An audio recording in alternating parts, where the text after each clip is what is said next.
Hello dear student, कैसे आप लोग। आशा करते हैं कि आप लोग अच्छे होंगे, स्वस्थ होंगे और अपनी पढ़ाई अब जम के करेंगे। अब आपका 2023 बीत चुका है और आप 2024 में आ चुके हैं और आपको इसी वर्ष आपको एग्ज़ाम देना है। तो अगर नए वर्ष की आपने देखिए, सभी नए वर्ष को एक्साइटमेंट तो रहती है कि मैं नए वर्ष दिन ये करूँगा या करूँगी, कुछ भी मतलब होता है ना, सबके ड्रीम्स होते हैं। तो आपने अगर थोड़ी बहुत पार्टी इंजॉय जो भी करना हो कर लिया हो, देखिए सब कुछ ज़रूरी है। एक दिन आपने अपना मान लीजिए कब बहुत मन था तो आपने अगर पार्टी वार्टी, जो भी बहुत सारे स्टूडेंट्स वो सीरियस होते हैं वो तो बिल्कुल नहीं करते हैं, लेकिन कुछ प्यारे स्टूडेंट्स ऐसे भी होते हैं जिन्हें की थोड़ी मस्ती भी ना करें तो उनको स्ट्रेस हो जाता है। तो अगर वे मस्ती कर चुके हों आज नववर्ष के दिन, तो अब देखिए अब आपका मेहनत करने का दिन आ गया है, मस्ती करने का दिन चला गया। आपने मस्ती के दिन जितने अच्छे से मस्ती की है उतने अच्छे से ही अब एग्ज़ाम दीजिए कि आगे वाले जो नया वर्ष आए आपको और दुगनी मस्ती करने के लिए मतलब आपको रास्ता मिल सके। देखिए अगर आप अपनी लाइफ में कुछ अच्छा नहीं कर पाए तो आपको त्योहार भी ना कुछ मायने नहीं रखेगा, मतलब आपको त्योहार एक बहुत दुख भरा लगने लगेगा, क्योंकि अगर हमारे पास सफलता नहीं है तो कोई त्योहार भी नहीं होता है। तो इसीलिए सफल तो होना पड़ेगा, चाहे कोई भी फील्ड हो, आपका जिसमें इंटरेस्ट हो उसमें सफल होइए, लेकिन एक सफल इंसान तो आपको बनना ही पड़ेगा। तो अभी आपको 12th का एग्ज़ाम देना है, 12th के एग्ज़ाम में अच्छे मार्क्स आए, और मार्क्स पे तो डिपेंड करता है, लेकिन आपको मेहनत करनी है कि ये जो मेहनत आप पढ़ाई पे कर लेंगे तो ये आगे भी आपको हेल्प करेगी। तो मार्क्स तो अपनी जगह है, लेकिन आपको मेहनत करना तो बनता है। तो प्लीज़ अगर देखिए कहा जाता है ना कि मतलब हारते ही, अगर हारना ही है तो लड़के हारो, तो वो मज़ा ही कुछ और होगा। अब पहले ही हार मारने तो वो फिर उससे अच्छा है कि हम लड़के ही हार माने, तो ये तो होगा कि जंग में उतरे थे।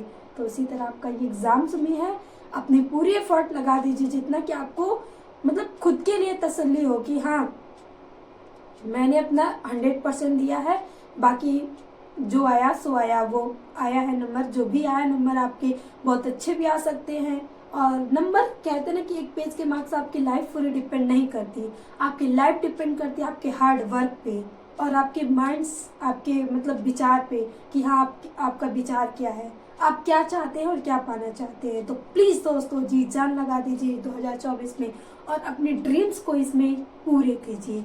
जो भी आपका लक्ष्य है उसको एकदम अचीव कीजिए, अपनी जी जान लगा के अचीव कर लीजिए कि आने वाले नए वर्ष को आप एकदम ग्रैंड पार्टी एंजॉय कर सके। आप खुद अपनी सफलता की पार्टी देंगे तो फिर वो अलग ही मजे होंगे। तो आइए हम देखते हैं कि आगे देखिए क्लास 12th के फिजिक्स बोर्ड में, मतलब यूपी बोर्ड हो गया कहीं भी, उसमें जब प्रैक्टिकल्स एग्जाम्स होते हैं तो वो जो ट्रांसफार्मर वाला टॉपिक है ये प्रैक्टिकल्स के लिए बहुत ही इंपॉर्टेंट रखता है। और प्रैक्टिकल के ही नहीं, आपको बोर्ड एग्जाम में भी इस पे क्वेश्चन मिल जाएंगे, बड़े नंबर भी हो सकता है दे दे आपको कि ट्रांसफार्मर क्या है इसको डिफाइन करो।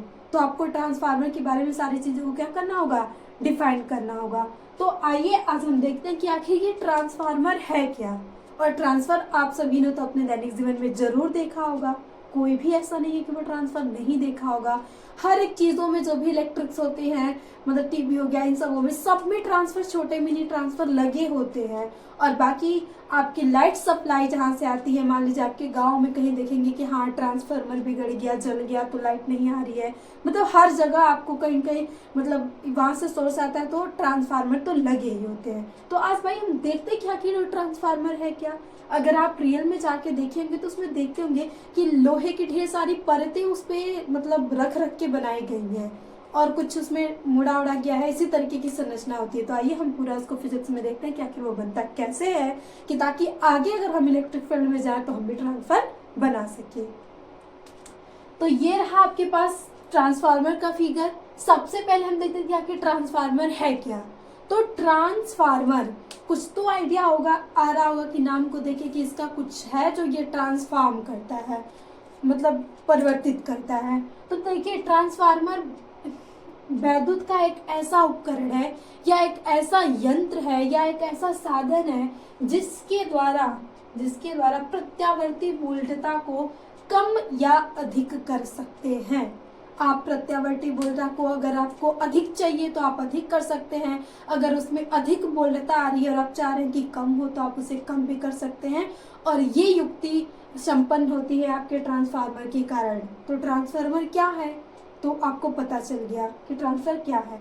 क्वेश्चन भी ऐसे पूछे जाते हैं ना वाइवा में कि ट्रांसफार्मर क्या है, तो अभी हम इसे समझने के बाद जितने क्वेश्चन आते हैं उससे देख लेंगे यहाँ किस प्रकार के क्वेश्चन आते हैं ट्रांसफार्मर से और वाइवा में आपको क्या पूछा जाएगा।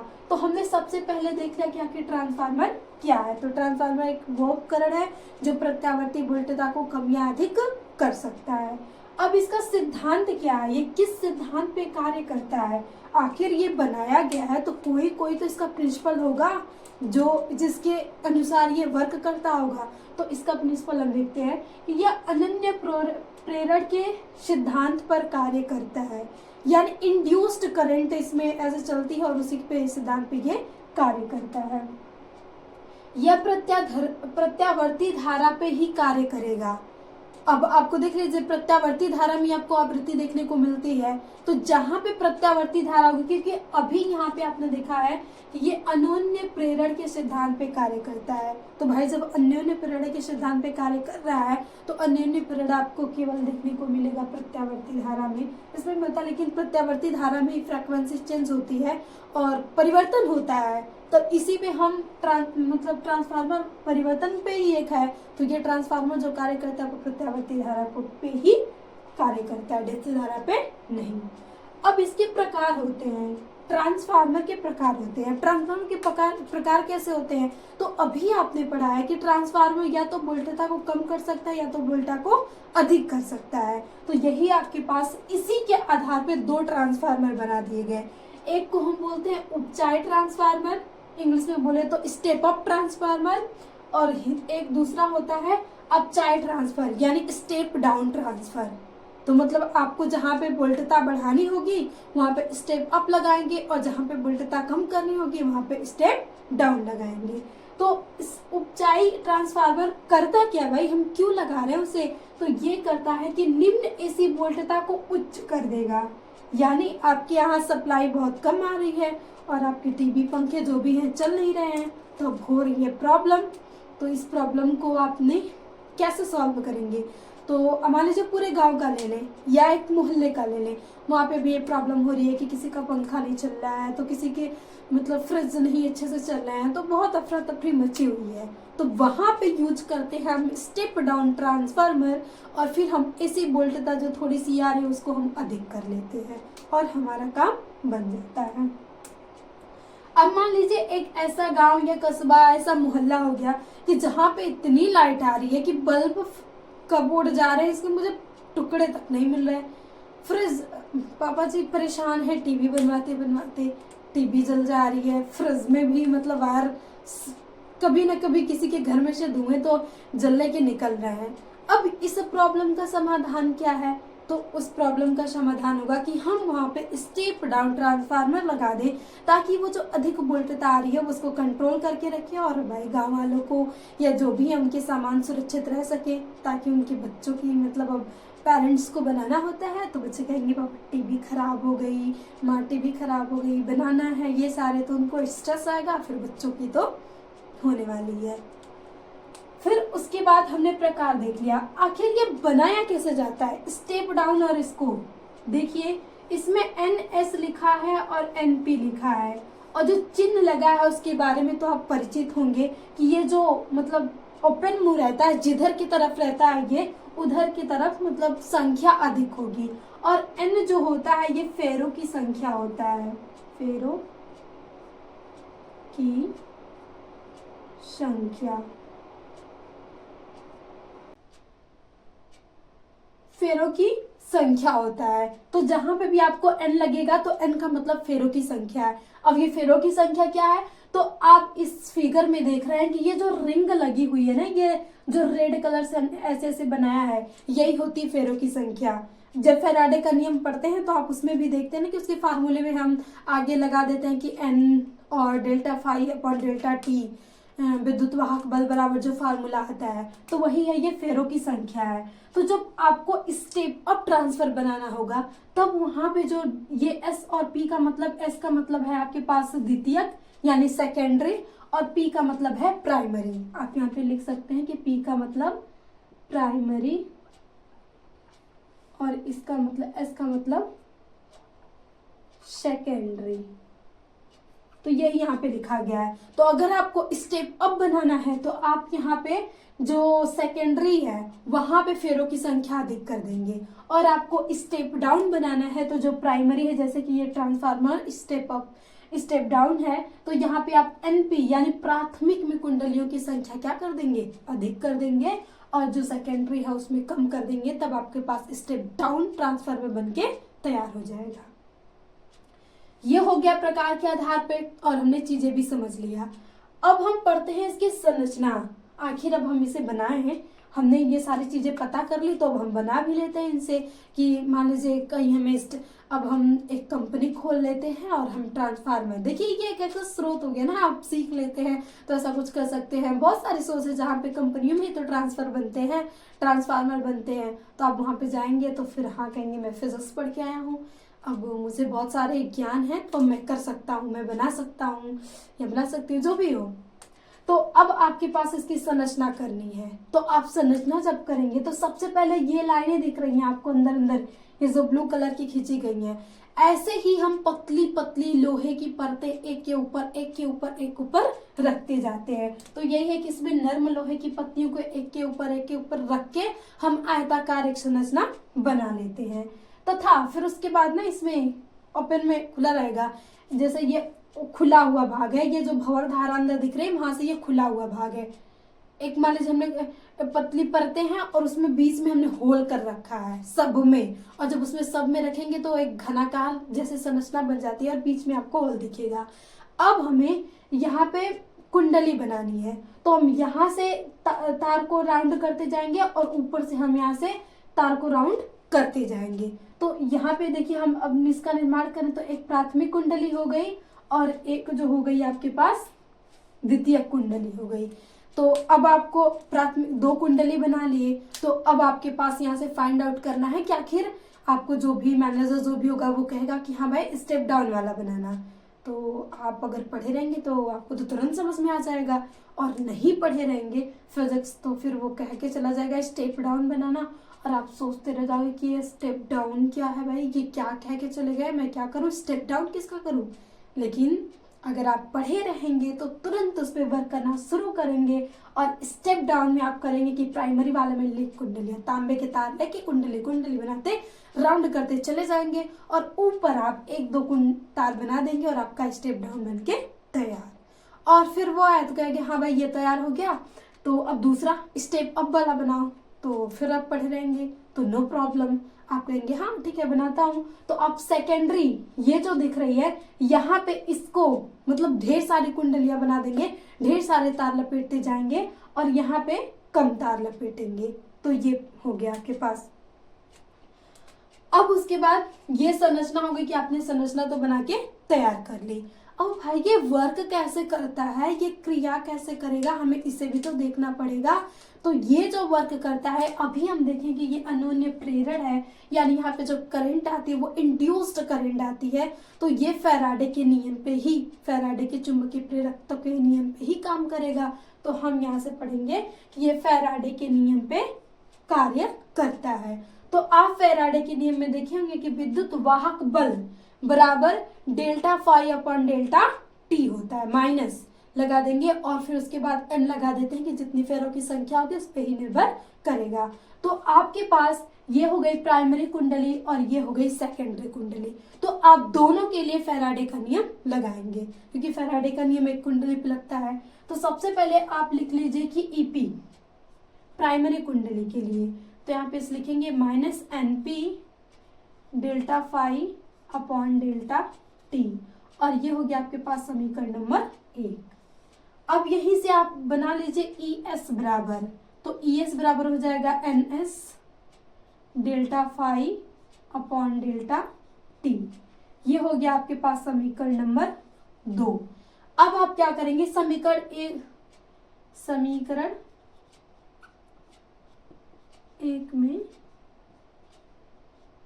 2 से भाग समीकरण 1 में 2 से आप भाग कर देंगे, और आप जैसे ही भाग करेंगे तो आपके पास EP अपॉन ES बराबर minus NP delta phi upon delta T और नीचे minus NS delta phi upon delta T।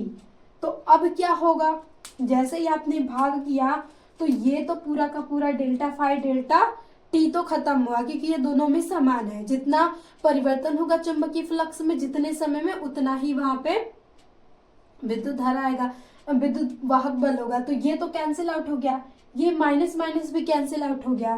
तो आपको यहां से जो मिलता है फार्मूला वो मिलता है EP अपॉन ES बराबर NP अपॉन NS, और ये हो गया आपके पास विद्युत वाहक बल के लिए फार्मूला। तो जब भी ट्रांसफार्मर में ऐसे आपको दे दे कि मतलब प्राथमिक में फेरों की संख्या इतनी है, द्वितीयक में फेरों की संख्या इतनी है, प्राथमिक का विद्युत वाहक बल इतना है, तो द्वितीयक का विद्युत वाहक बल निकालिए, तो आप तुरंत ये वाला फार्मूला याद रखेंगे और वहां से निकाल लेंगे। अब यहाँ से आता है ना कि मतलब यहाँ से शक्ति,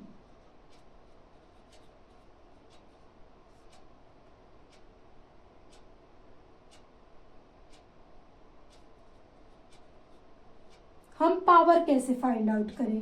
तो पावर में भी यहाँ पे पावर के लिए क्या होता है कि ट्रांसफार्मर में पावर के लिए हम क्या करें, तो आपको आप यहाँ से पावर निकालना है, तो आप यहाँ से लिखेंगे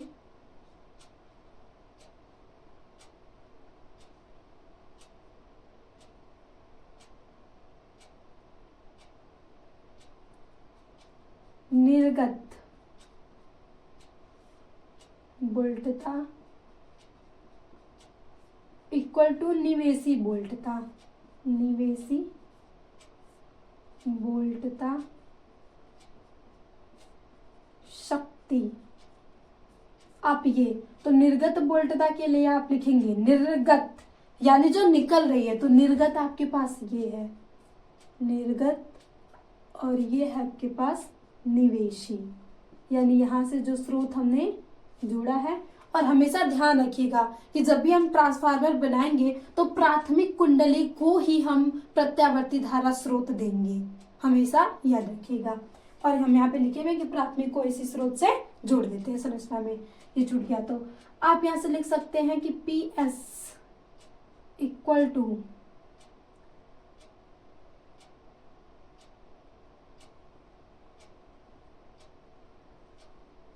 या तो आप यहाँ से लिख लीजिए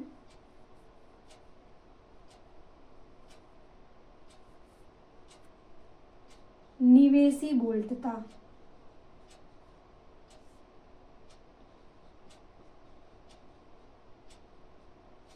इक्वल टू निर्गत वोल्टता, जैसे ही आप लिखेंगे तो निर्गत आप निवेशी आपके पास P है यानी प्राइमरी, तो PP बराबर P जो है ये पावर है, और जो नीचे जो P लिखा गया है ये आपके पास प्राइमरी है। यहाँ पे भी आप पावर लिखेंगे और नीचे लिख देंगे सेकेंडरी। और आप शक्ति बराबर यहाँ से पढ़े होंगे कि IV, तो IP IV equal to ISVS। अब यहां से आप एक फार्मूला निकालें तो आपके पास आ जाएगा IP अपॉन IS। इस S को मतलब इस वाले I को जब इधर लेके आएंगे तो वो भागे में हो जाएगा। अब यहाँ पे VS है तो ये वाला इधर जाके भागे में हो जाएगा, यानी IP बराबर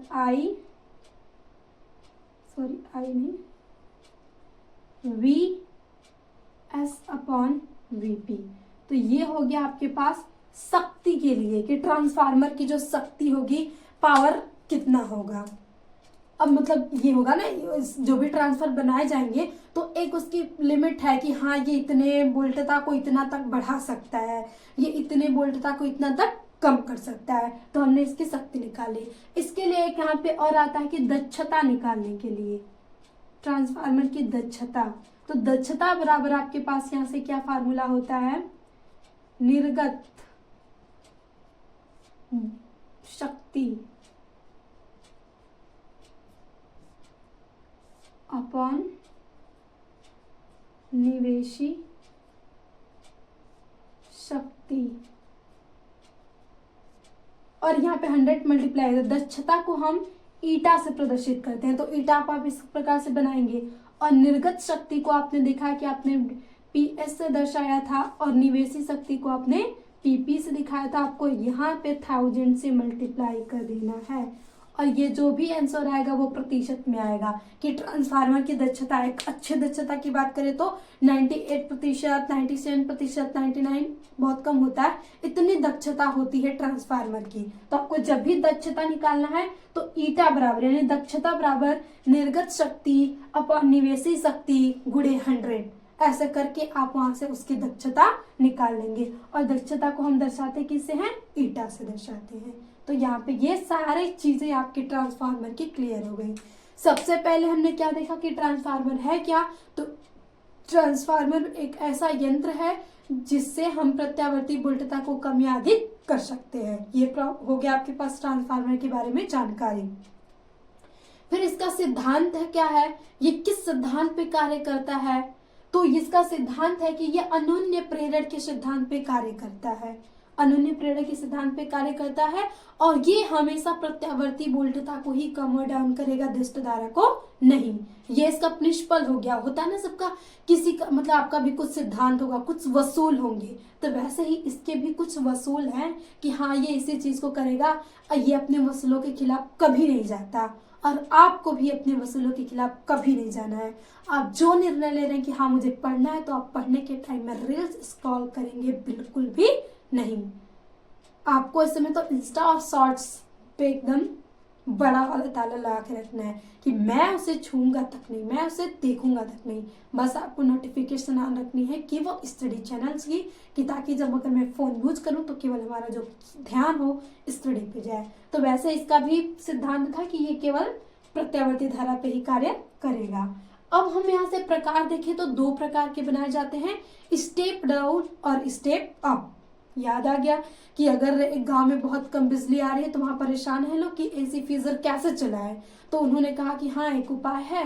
उन्होंने बात की मान लीजिए किसी फिजिशियन से, तो मतलब जो लोग इलेक्ट्रिक्स है, तो उसने कहा कि हाँ यहाँ पे कम आ रही है तो मैं स्टेप अप वाला ट्रांसफर आपको दे रहा हूँ, आप वहाँ पे लगा दीजिए, आपकी प्रॉब्लम सॉल्व। तब तक दूसरे गाँव वाले पहुंच गए, तो वो कह रहे भाई हमारे यहाँ तो सारी चीजें ऐसे उड़ जा रही हैं, आज बल्ब लगा रहे हैं अभी और 1 घंटे बाद वो चला जा रहा है, हम कितने बल्ब लाएं, हमारी आर्थिक स्थिति तो एकदम बिल्कुल भी बिगड़ती जा रही है कि हर एक चीज जल जा रही है। तो वो कहा ठीक है मेरे पास इसका भी समाधान है, मैं आपको एक स्टेप डाउन ट्रांसफर देता हूँ, आप वहां पे लगा दीजिए, आपकी सारी प्रॉब्लम समाधान। और इसीलिए अब बहुत सारी युक्तियों में आप देखते हैं कि लाइट पावर कट हो जाता है ऐसे, तो बहुत सारी जो डिवाइसेस बनाई जा रही हैं उसमें खुद ऐसी चीजें लगाई जा रही है कि वो खुद अपनी सुरक्षा कर सके। तो अब देखिए मानव, ऐसे बोला जाता है आत्मनिर्भर बनो, तो मानव भी जो चीजें बना रहे हैं वो आत्मनिर्भर ही बना रहा है। अभी आपके पास 2 प्रकार हो गया। अब इसे बनाने का तरीका क्या है, आपने पूछा होगा तो उसने कहा होगा भाई इसमें हमने जो स्टेप अप बनाया था इसमें सेकेंडरी को बहुत अधिक रखा था कुंडली में फेरों की संख्या, और इसमें प्राइमरी को कम रखा, और जब हमने स्टेप डाउन बनाया तो प्राइमरी में बहुत सारे मतलब यहाँ पे देखिए इसका मतलब क्या है कि अगर हमें स्टेप डाउन करना है तो यहाँ प्राइमरी में हम इतने सारे तार को क्यों लपेटेंगे, क्योंकि आपको याद हुआ कि अगर किसी भी तार की लेंथ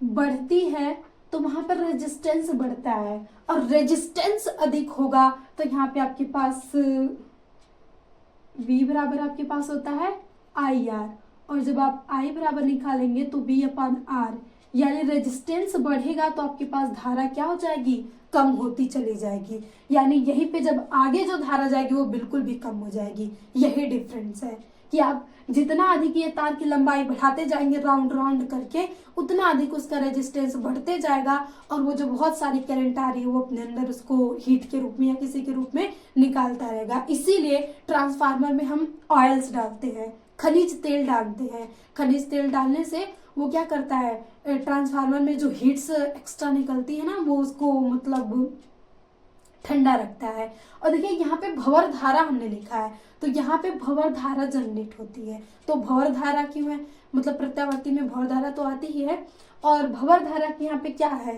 कार्य क्या है, तो ये मतलब कम जैसे उष्मा जो होती है, उष्मा की हानि, जैसे भंवर धारा हमें उष्मा की हानि कैसे रोकती है, क्योंकि यहाँ पे जो तार है उसकी एरिया बढ़ा दी जाती है, और जैसे ही हम एरिया बढ़ाते हैं वहां से उष्मा की हानि कम हो जाती है, तो इसलिए बनाया गया इसे।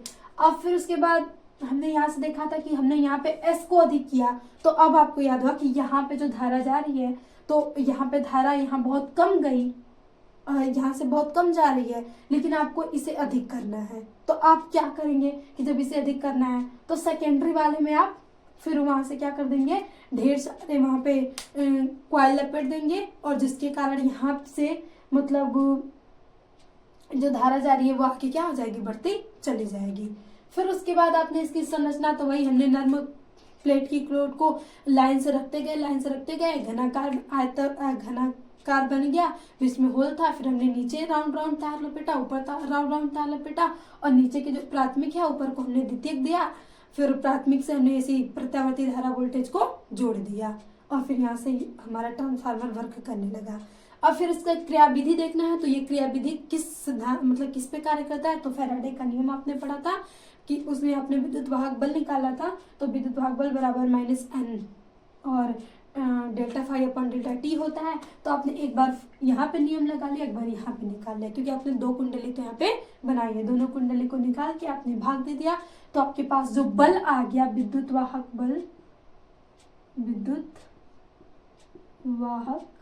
बल ट्रांसफर का, उसके लिए फार्मूला ये हो गया, शक्ति के लिए आपके पास फार्मूला ये हो गया, अब दक्षता के लिए आपके पास फार्मूला ये हो गया। तो आपको 1 2 3 फार्मूले यहाँ से ट्रांसफार्मर से याद रखने हैं कि ट्रांसफार्मर से जो सवाल आए आप वहां से सॉल्व कर सके। तो आई होप आपको ट्रांसफार्मर बिल्कुल मतलब अच्छे से समझ में आ गया हो।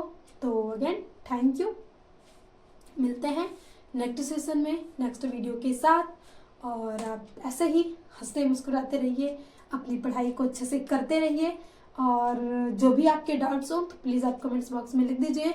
और नेक्स्ट वीडियो में बस जस्ट हम यहाँ से जो क्वेश्चन पूछे जाते हैं वाहिबा में, अगर आप ट्रांसफार्मर बना के लेके चले जाते हैं और फिर आपको सारी चीज़ें समझ में अच्छे से तो आई हैं, लेकिन वहाँ पे जब क्वेश्चन किए जाते हैं ना तो हम थोड़े फंस जाते हैं। तो आज अगर आप पहले उस क्वेश्चन को जान लेंगे तो आपको आंसर देना बहुत ही आसान हो जाएगा। तो हम उसके आंसर देख लेते हैं कि आखिर ट्रांसफार्मर से आपको किस तरीके से, कितने तरीके से घुमा के आपको एग्जामिनर पूछ सकता है। आपको एकदम फुल रेडी रहना है, बिल्कुल भी मतलब पीछे नहीं रहना, बस आप तैयार होके एकदम जाइए कि हाँ युद्ध में जाके बस बाड़ी छोड़नी है, एकदम इंतजार नहीं करना है, इधर उधर देखना नहीं है, सोचना नहीं है, बस आपको निशाना लगा के एकदम सीधा बाढ़ छोड़ते चले जाना है।